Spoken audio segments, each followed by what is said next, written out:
ព្រះសង្ឃអាចារ្យប្រឹងប្រែងផ្ចិតផ្ចង់ដឹកនាំ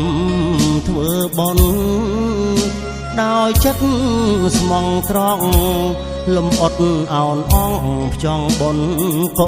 សលទីវត្តដុកដាលជាថ្នាលបណ្ដុកធនធានចំរកបំបត្តិកង្វល់សាបព្រោះវិជ្ជាទុកធ្វើ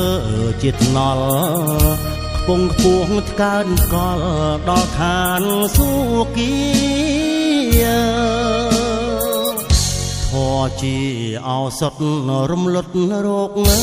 គីនាំសត្វនានារួចចាកភព3ព្រំដោះកម្ពីវេរីអបព្រៃបានសុខសួស្ដីដល់និព្វានអើយ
ទី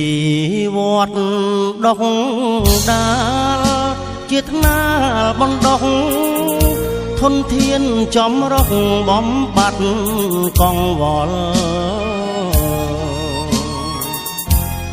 សាបព្រោះវិជ្ជាទុកធ្វើជាថ្នល់ខ្ពង់ខ្ពស់ថ្កើនកលដល់ឋានសួគ៌